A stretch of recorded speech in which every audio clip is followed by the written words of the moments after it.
If you go out in the woods today, you are sure for a big surprise. Now, I'm always one for spending time out in nature and enjoying the wilderness, but you always have to be a little bit careful of where you go and what you get up to. And that's the theme of tonight's fantastic story. Nowhere near as gruesome as the one I told you on Monday, but all good just the same. Now, my dear friends, I think you know what time it is. It's hump day, so please sit back and relax with your favorite drink, because it's time to listen.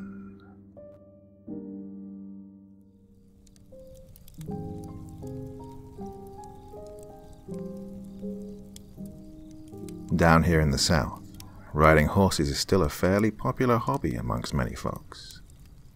There are many different types of riding, but I've always been keen to trail ride myself. Trail riding is just what it says it is. Riding your horse through trails in the woods, mountains, hills, and hollers. As anyone from round here, Tennessee, would tell you, it gets hotter than the devil's nutsack, especially during the summer months.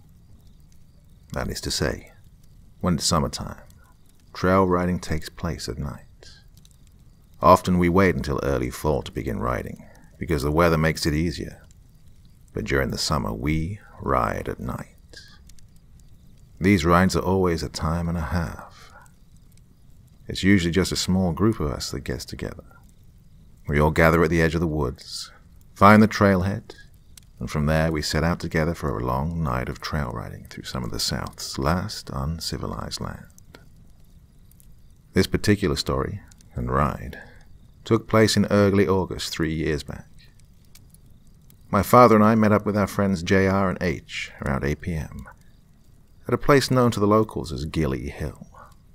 It has this name because the trailhead is behind the Gilly Hill Church of Christ and Cemetery.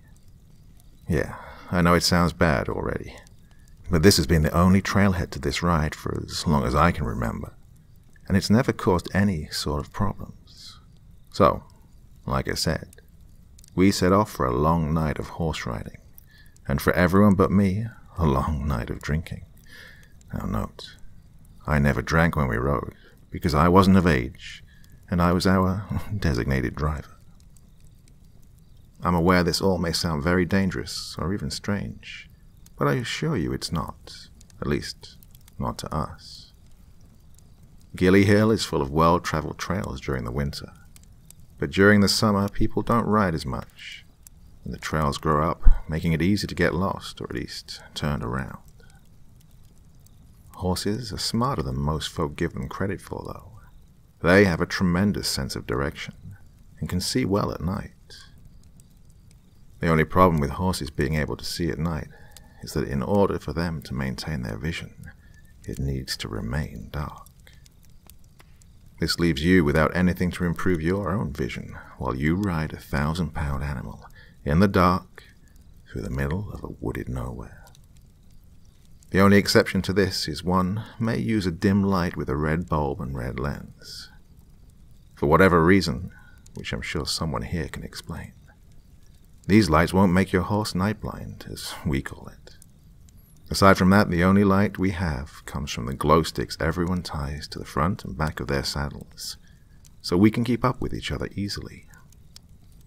Anyway, back to that August night. Ours came and went with nothing out of the ordinary happening, as we rode and covered a lot of ground, constantly putting more distance between us and our horse trailers.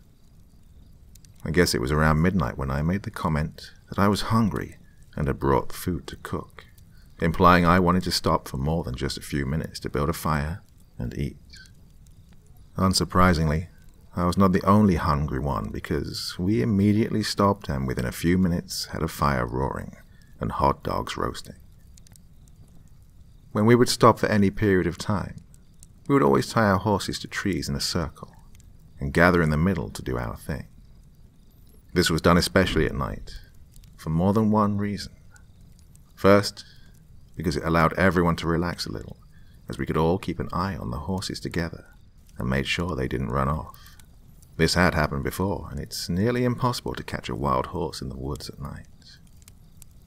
The second reason is because horses are very alert animals that have superb hearing. By having them form a circle around us, it served as a natural alarm to any unwanted visitors, human or not. After all, we were in the middle of nowhere in the woods at night. The horses formed a circle, and inside the circle we all sat by our fire, eating, drinking, and carrying on. I suddenly had the urge to piss, so I stood up and walked out a few yards to the other side of my horse to go. It was there and then that I noticed a dim light, about 50 or 60 yards away, give or take. This wasn't completely strange, but it triggered my nerves to say the least. If someone was out here with a flashlight or headlamp, that meant they were on foot. And who would be out this far, this late, walking through the woods? I finished my business and just stood there for a few seconds, staring at the light. I slowly began to realize it was moving towards us a little at a time. Still, something wasn't right about it. The light was just moving closer and closer in a smooth, straight line. If it was a person with a flashlight, the light would be moving and shaking as they were walking through the woods. "Brad!" A voice hacked through the thick summer air from behind me, and I about jumped out of my boots as I turned around to see my dad walking up beside me. "What are you doing? You still pissing? It's been 10 minutes. He asked me in a semi-slur through a chuckle. I could tell the peach brandy was doing work on him. "No, Dad. Well, yes, I was finished, but I noticed that light over there. Who the hell you reckon that is out here this late?" I replied. He squinted and peered out towards where the light was. He was quiet for a minute before speaking again. "Huh. That's weird. Has it moved at all?" I explained to him it had moved, but that it didn't seem right. It was just getting closer, but it didn't look like someone walking. He just shrugged it off and suggested we put the fire out and get moving just in case the light is a landowner that had changed their mind about letting us ride out here. The land was owned by the church, but they sometimes rented it for people to farm a couple of fields that sat on top of the hollers, and these people often weren't fans of horse riders. So, we actively avoided them, which was easy on hundreds of acres. An hour or so later, we decided to stop again for the drinkers to relieve themselves of the beer and liquor they'd been drinking since we began the ride. This time I stayed on my horse, as I didn't need to go, and I didn't want to tie him up just to untie him in a couple of minutes. I was sitting there, taking in the cool breeze that had finally decided to show up, when my horse, Zeb, became agitated. Zeb started breathing heavily and shifting his weight back and forth from side to side, a clear sign he was uneasy about something. I was unsuccessfully attempting to calm him down, when out of nowhere my dad's horse bolted. He went from standing still to a wide open run. My dad, who had just finished peeing, was holding onto the reins in one hand and zipping his pants with the other. The sudden jerk had knocked him on his ass. In that split second, I had a choice to make. Let the horse go and face the likelihood we'd not only lost a $3,000 animal, but that being the youngest, I would have to let my dad ride my horse while I walked back beside him. I contemplated momentarily and then made what was, probably, the worst decision of my life. Zeb was moving so fast my eyes were watering. Still, I tried to keep my focus on the glow stick that was swinging back and forth on the back of the saddle as his horse barreled through the woods. It didn't go unnoticed that my dad's horse was running back in the same direction where I'd noticed the light earlier. But I tried to put that thought away, as for the moment I needed to catch him. I should have just let it go and gone back to my dad and our 2 trail buddies. We could have gone back to the trailer and waited until daylight to look for the horse, but I was young and proud. I could catch it, or so I thought. By now I'd lost track of the distance Zeb and I had put between us and the others. My only focus was that bouncing glow stick. I was gaining ground on the wild horse. Just a little closer, and I could get a hold of him and bring him back. And then, the glow stick vanished. I pulled back on the reins and shouted, "Whoa!" Zeb came to a stop so fast, I thought I was going to fly over his ears. Where had the glow stick gone? If it had fallen off, I would have seen it, or at least see it now. I was so close to where it disappeared, from the best I could guess. Yet, nothing. I decided to get off my horse, tie him to a tree, and look for the glow stick on the ground. After a few minutes of kicking leaves around, I couldn't find anything. I walked over to Zeb and pulled my flashlight out and scanned the area around me, accomplishing nothing, except for giving up my position, as I would later discover. The horse had just vanished. How could it? I was standing there rationalizing what had happened, when I noticed the light. It was back, and was about 50 yards away. This time it was moving towards me a little quicker than before, but still in the same smooth manner. I was beginning to be afraid now. I went back to my saddlebags, pulled out my camping hatchet, attached it to my belt, and grabbed my cell phone. 9 times out of 10, we have no cell service at all, but it was worth trying. To my surprise, I had 1 bar. All right, I thought. I'll call my dad and ask him if his horse had shown up, and then tell him to blink his flashlight in my direction, so I could find my way back to the group. The phone only rang once when he answered. "Hello, Brad? What the hell are you doing?" "I'm just down the trail some, Dad. I can't find your horse. We'll have to look for him tomorrow," I said. "What?" he replied, and I noticed he sounded confused and unsure what to say. Must be the drinking, I thought. So, I tried to speak slower and clearer this time. "I didn't catch your horse, Dad. We will try again tomorrow." Dad didn't respond for a few minutes, before finally saying, "Brad, you are worrying me. What are you talking about, catching my horse? I'm standing right beside him. Why did you take off like that? Come back now, this isn't funny. Just come back now. Come back now. Come back. Back. Now." My blood ran cold. I just ran off. What was he talking about? I was chasing his horse. Dad, I was chasing after him. He ran off and I lost his trail." "What do you mean you're standing beside him? Did he circle back?" I asked hesitantly. My dad was now basically shouting into the phone at me.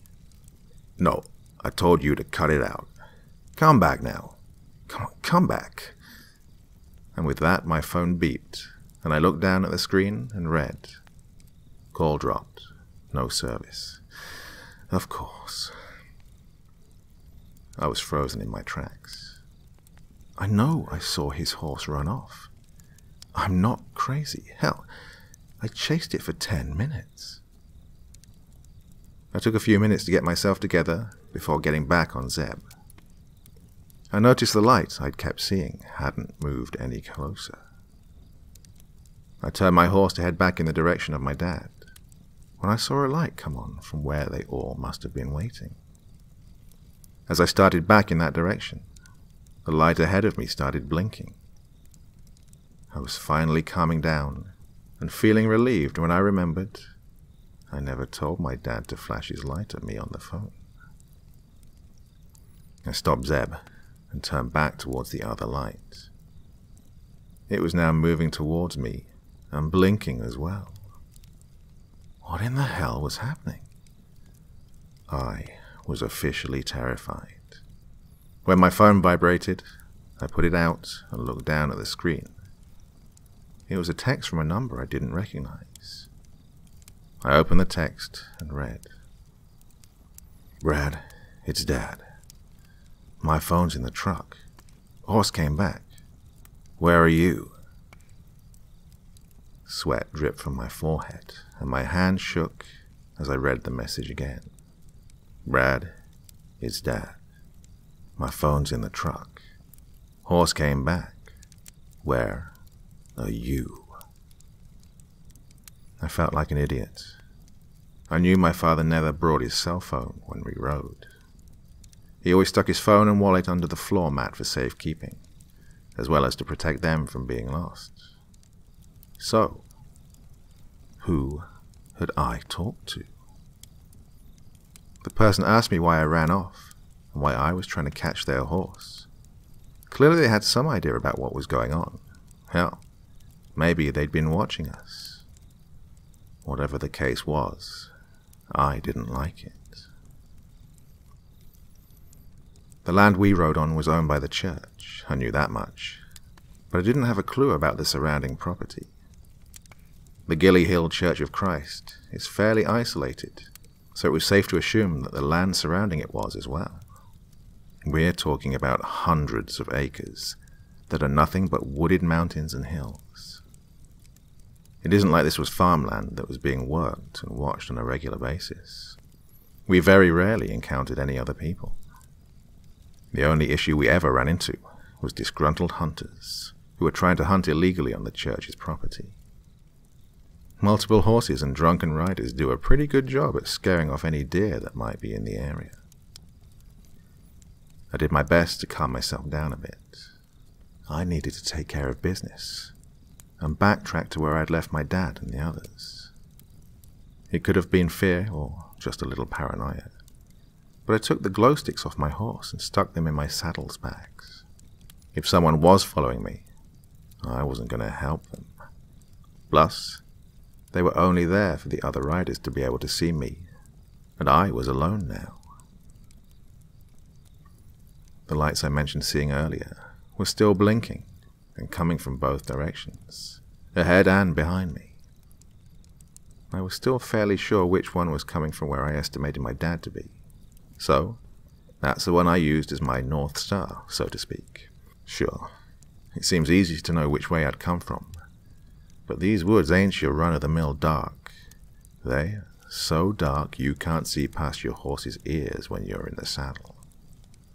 The only saving grace is the occasional opening in the trees, where the moon can shine through and illuminate the surrounding area. It seemed like Zeb was tiptoeing as we slowly headed towards the blinking light. Old Zeb was always light-hoofed when he sensed something was off, or at the very least when he could tell I was uneasy. Horses are strange like that, keen to their surroundings, and Zeb was one of the best horses I'd ever owned. He was well-mannered, calm, and when you needed him to hit another gear, boy could he fly. Zeb and I had made it a few hundred yards closer to the light, when it simply disappeared. Still hopeful it was my dad, or one of the others holding the flashlight, we kept traveling in that direction. We'd almost made it to the edge of the clearing, where we'd stopped earlier when my dad's horse had taken off. And that's when I started faintly smelling something similar to mothballs. As we got closer to the clearing, the smell got stronger. I pulled the reins back and quietly instructed Zeb to stop with a "Whoa now!" We instantly came to a complete stop. Now, just outside of where the moonlight started at the edge of the opening. I noticed there were two large dark piles of mounds or masses of something just on the other side of the clearing, back in the woods a bit, but they were too far out of the light for me to figure out what they were. I sat on the back of my horse in complete silence, trying to make out what I was seeing. I heard a branch from above break, and something made a loud thud on the ground, mere feet in front of us.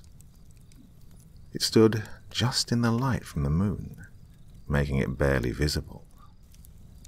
It was eye level with me from the back of my horse, and was as lean as a telephone pole. Its large eyes glowed with a solid, soft white light that flickered as we stood, frozen, gazing upon each other. The eyes reminded me of movie projectors, the way they cast dim light out ahead of its body. The creature slowly lifted both of its long arms out to either side, as it stood in front of us, unmoved. It held something round in its right hand, but I couldn't make out what it was. Zeb, following a brief pause, stood straight up on his back legs and threw me off so fast I didn't have time to react. I landed on my back, slamming my head into the ground, and a sharp pain shot down my spine. In a panic, I tried to get to my feet, but dizziness took over, throwing me down to my knees. Everything was spinning, including Zeb, who brought his front hooves down as he spun on a dime, and like that, he was gone, with my cell phone, flashlight, and other supplies in his saddlebags. Pure panic and adrenaline filled my body. I was scrambling on my hands and knees, occasionally making it to my feet only to take a few steps and trip or fall down again in pain. I heard a loud thud, and Zeb neigh from behind me. I didn't know where I was going, except that it was away from whatever the hell that thing was. I kept putting as much ground as possible between me and the creature as fast as I could. I couldn't turn to look behind me without tripping over something in the dark, but I heard a voice. My father's voice. It was slurred and sounded like he was drowning. It began repeating, "Brad, you are worrying me. Catch my horse. Catch my horse." It took nearly all of my strength, but I made it to the other side of the clearing and bound into the woods, finding a small tree to hold myself up with. The thing's voice kept ringing out, "Catch my horse. Catch my horse." It sounded like he was gargling water as he said it over and over. I had a death grip on the tree. I was afraid it would hit the ground again if I let go. I turned to look behind me, and what I saw turned my stomach upside down. The wide-eyed monster had somehow caught my poor horse. How could it have moved so fast, or been that strong? Just in view of the moonlight at the edge of the clearing on the other side, I could see the back of the thing as he stood, holding one of Zeb's legs in his hand, down by his side, and slightly offset in front of him, I could see Zeb dragging his body by the front legs in a desperate panic and an attempt to get away. It was useless.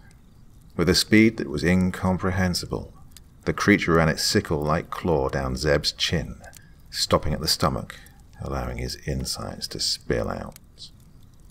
Muscle spasms were all that was left of poor Zeb, as the monster dropped its head to the ground with a sickening slurp, devoured his intestines. Between the pain and what I'd just seen happen to Zeb, I spilled the contents of my stomach on the ground in front of me. I had to move. I had to get away from here. I turned back in the other direction to head deeper into the woods. Fear was pushing me harder and faster than I thought I could move, considering the pain I was experiencing. Eventually, I had to stop for a moment to gather myself. I fell to my knees. My body didn't give me a choice. It felt somehow safer now that I'd put some distance in between me and the clearing that the monster occupied.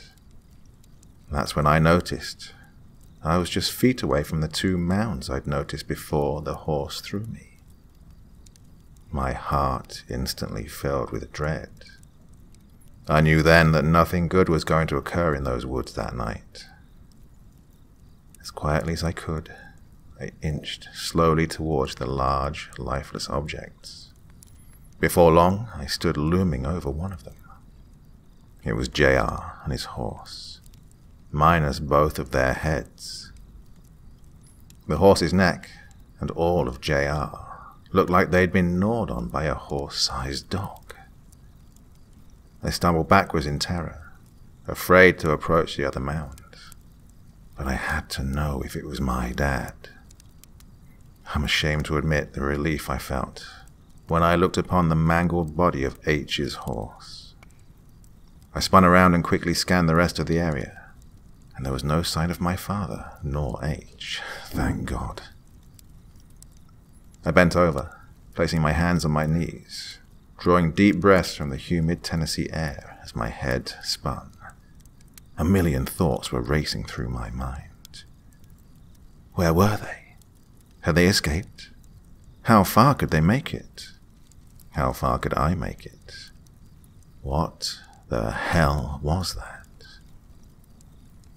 My moment of solitary was soon shattered when a loud, drowning version of my father's voice broke the silence from behind. Come back now, Brad. This isn't funny. I pushed through the rest of the night, one step in front of the next, as my father's voice echoed through the hollows. It had long become clear that my back was injured from the fall. Every step I took was a painstaking reminder.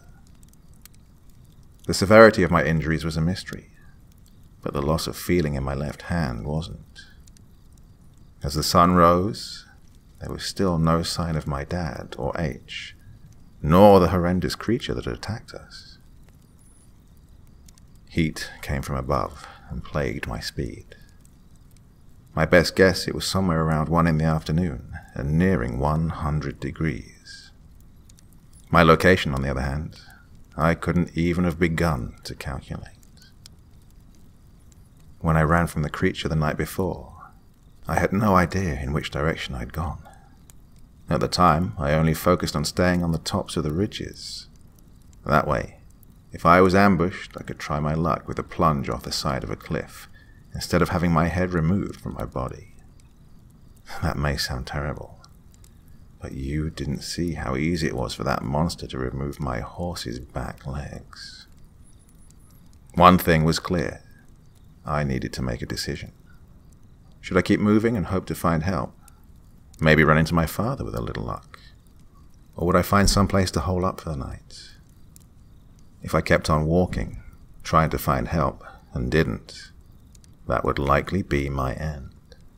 I wouldn't stand a chance another night out in the open and on the move. Hell, I wouldn't have made it through the previous night if they hadn't had 2 horses and JR to keep them preoccupied, as sad as that is to say. It was safe to assume that the white eyes of the monster I'd encountered were responsible for the blinking lights I'd followed. That meant there were at least 2 of those things out here for sure. There was no possible way to tell how many more lurked just out of sight as I limped along. Worst of all, they were smart. They'd lured me away from the group by spooking Dad's horse, I assumed.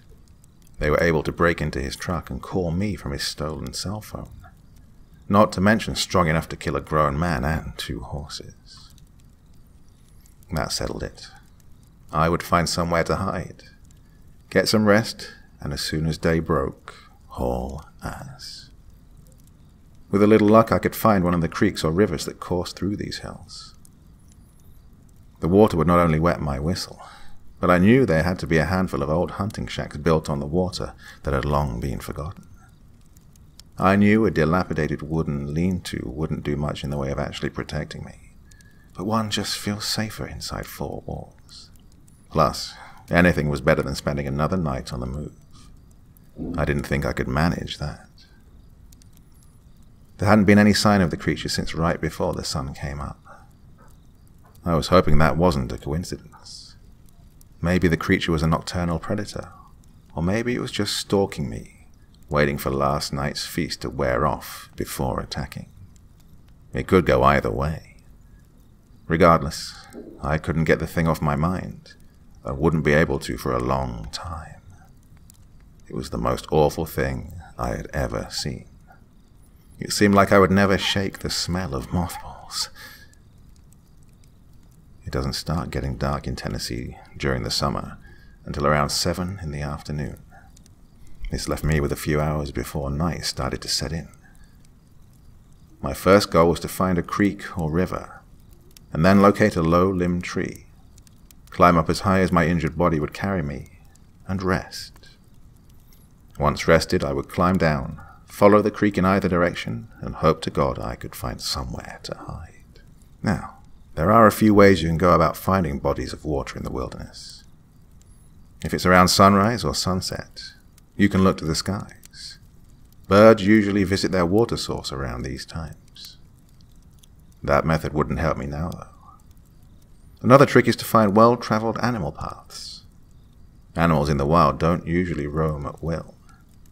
Find a trail they've frequented enough to leave tracks behind, and it's likely it'll lead you to water at some point.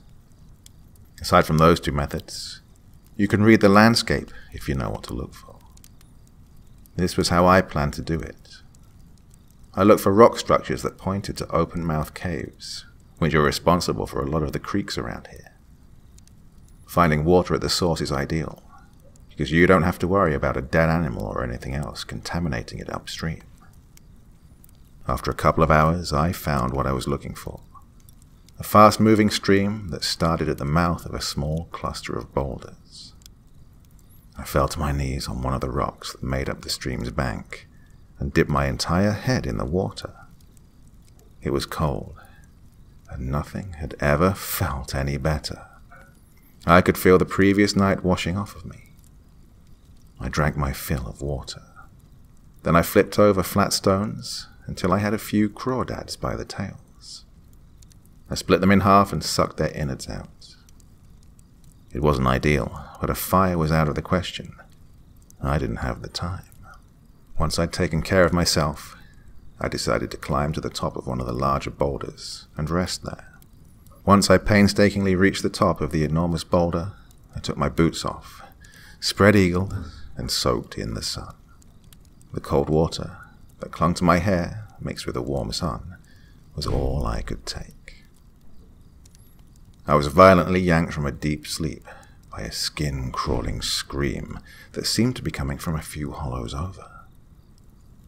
It was almost dark now. Oh, what had I done? I'd only intended to rest for a few hours, tops. I had to have been out for at least 4. I knew I couldn't waste any time as I laced my boots up. The screaming continued. I couldn't tell how far away it was.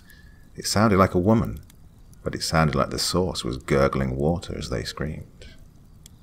There was no telling how many voices these creatures had taken. With my boots laced, I slid down the side of the boulder and landed on my feet with a soft thud. I crossed the creek a few times, hoping it would be like in the movies, and the creature would lose my scent because of this. Fat chance. I barreled through the woods, pushed by the adrenaline to stay alive once again, and trying not to think about anything else. I traveled half a mile downstream before seeing my wood fortress to be. This was it. I wasn't going to find a better option. Not without risking my life by letting the white-eyed devil gain ground on me. I quickly pulled my hatchet from its sheath, which had been hanging from my belt. I searched around and found a large maple tree that's branches had reached down to the ground. I chopped a few limbs down that were perfect sizes to make spears, and headed into the abandoned shack. I stepped inside, absorbing my surroundings. There wasn't much inside besides some old snack cake wrappers, bottles of vodka, empty unfortunately, and an old stained mattress that sat atop some milk crates. This would do just fine. I immediately went to work using the edge of my hatchet, which was sharp thanks to my obsession with knives and such. Soon, I had 3 spears that were around 6 feet long.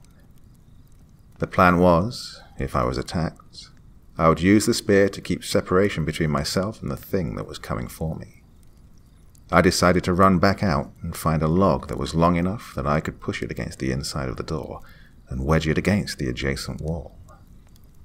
It would be just another line of defense in what would be my final stand. A couple of hours had passed and it was almost completely dark outside. I sat inside the windowless shack, playing out scenarios in my mind over and over. The likelihood I could survive another encounter with one of those things seemed low. If both showed up, it was over.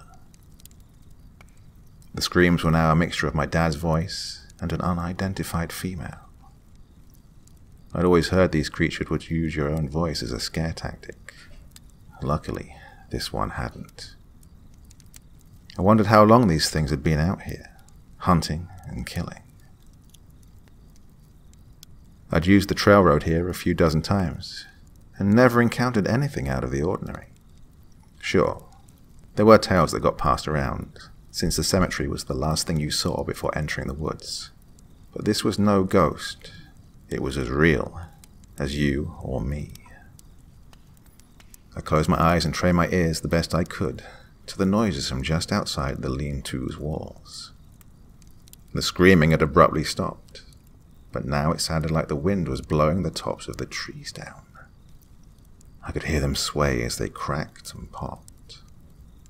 How could I have forgotten that the thing had jumped out of a tree the night before? Crouching in the center of the shack, sitting on the log that was holding the door shut, I held my breath and listened closely. Sweat poured from my forehead, and my hands wouldn't stop shaking. The trees had stopped moving. There was no wind. It was deadly silent. All of a sudden, something knocked on the door. Although I wanted to scream, I didn't dare move. The door wouldn't keep that thing out for long, but maybe long enough for me to attack it. Brad, is that you in there? We aren't far from one of the main roads, the way the crow flies at least. Come on out and we'll head that way. Come on, we need to hurry. A voice I recognized whispered from just the other side of the rotten wood door.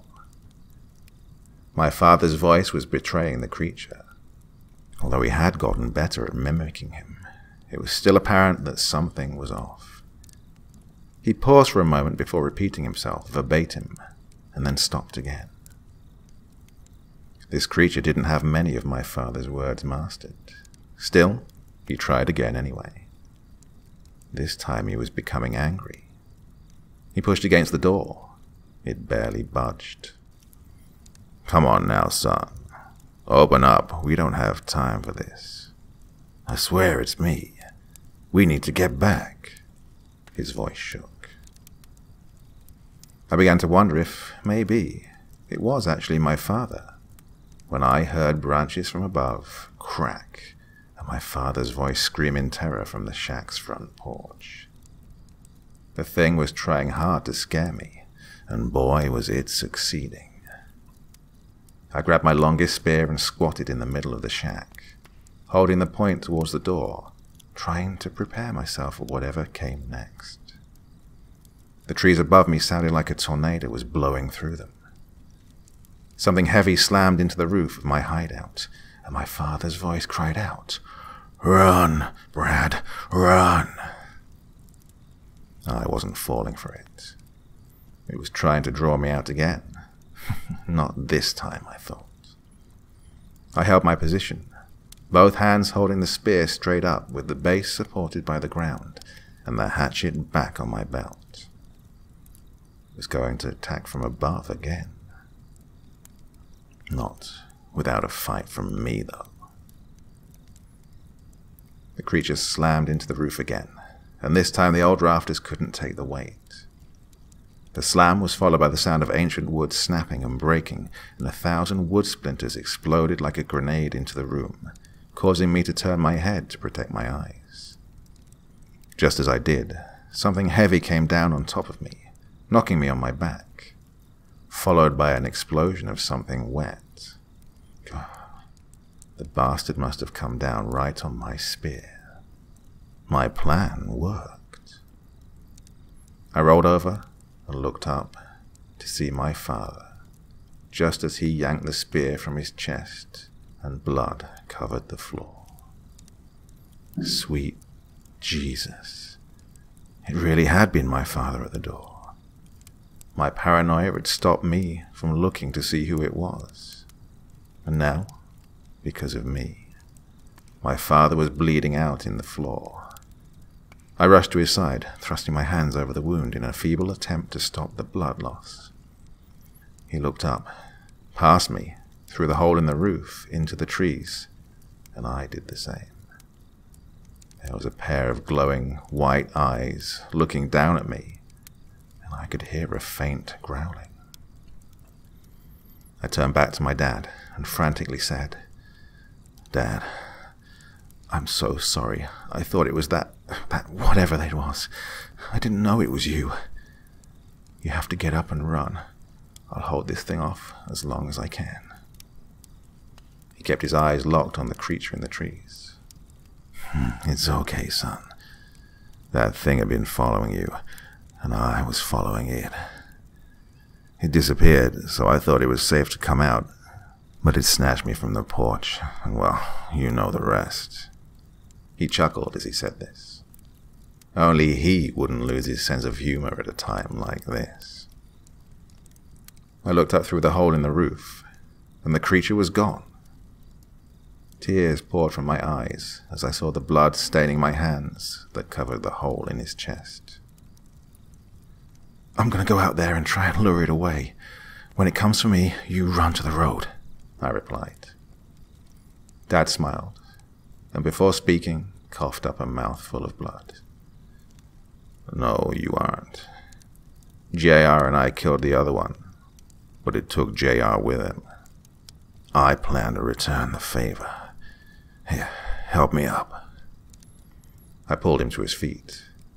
Blood seeped through the one hand over the hole in his chest, and he used the other to take a spear and prop himself up. He turned to me and said, "We're both going out the front door. I'll go left. You try to make it to my horse. Go right. The road back to town is just over the next hollow. You can make it. You don't have a choice." I knew there was no sense in arguing with him. This wasn't a debate. He had just told me what was going to happen, and it would, one way or another. We hugged, and both of us grunted in pain as we did. The last thing he said to me before we ran through the door, with a smile, was, "We're getting out of the horse business today after this, okay, boy?" I jumped off the porch and ran as hard as I could, a spear in one hand and my hatchet in the other. I tried to listen for any signs of my father or the creature, but didn't hear any. I flew through the woods, my own speed surprising me. The moon was brighter than the night before, and up ahead I could see where the woods stopped. Hopefully, it was the road. Finally, I burst from the woods out onto the black top, and paused, looking left and right, trying to decide which route was best. I decided to go left, and jogged along the shoulder, hoping at any moment my dad would emerge from the woods, though I knew this was unlikely. I ran steadily down the shoulder for what felt like forever, and still there was nothing but woods as far as I could see.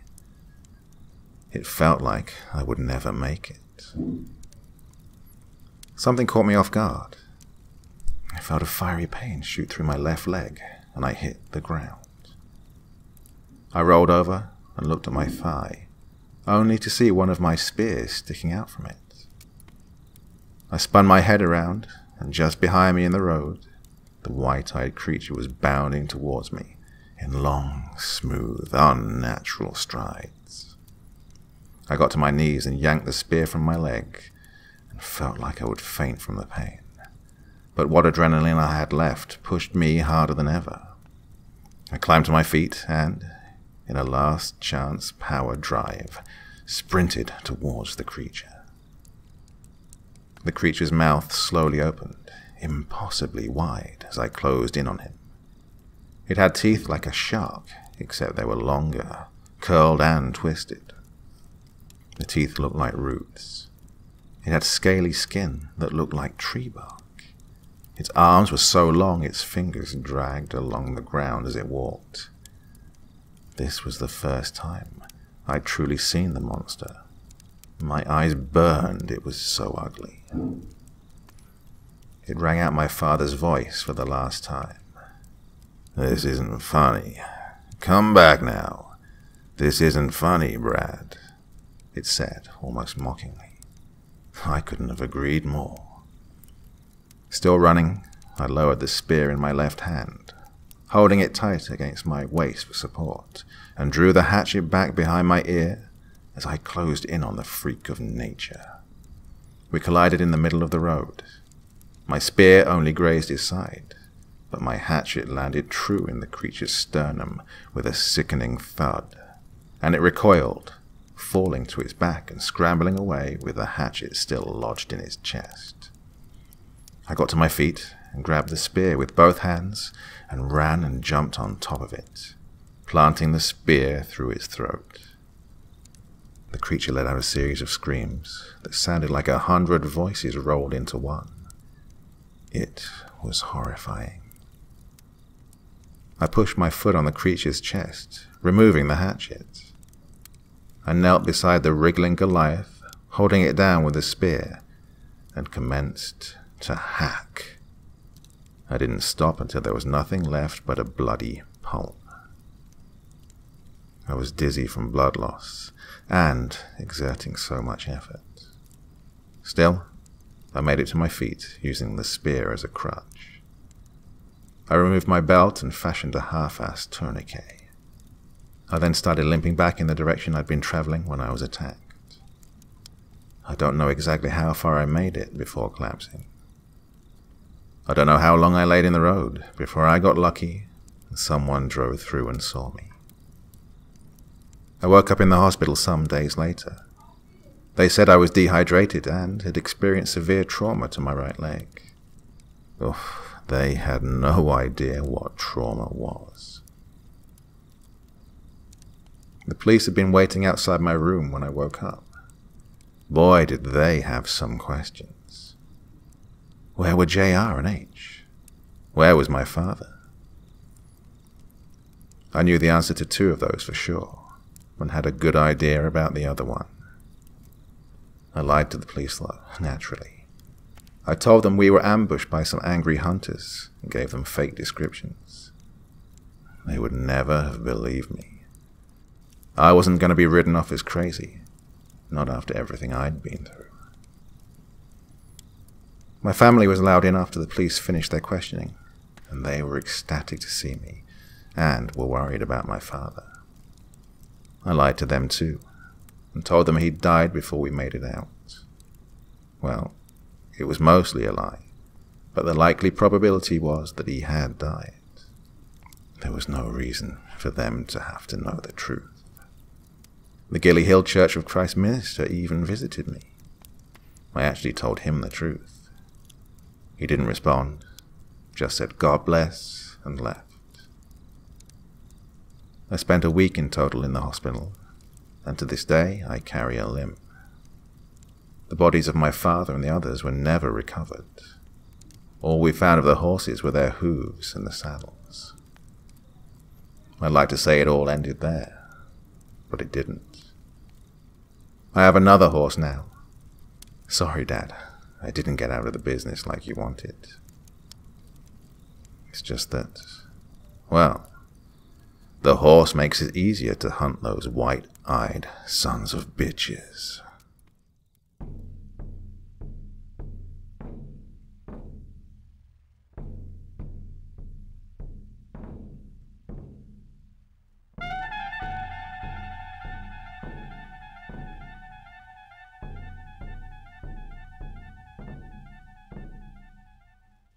Wow, what did you think of that one? I loved it. I thought that was a brilliant story. Very, very kind of the author to share it with me over on Dr. Creepin's Vault, the subreddit I set up for you to share your work with me, and hopefully for me to get around to reading it at some point. Well, long one this evening, but I will be back with the second part of Satan's Theatre on Friday, so please join me again real soon. That's enough for me for tonight, though. You have a nice rest of the week. See you again on Friday, but until then, bye-bye.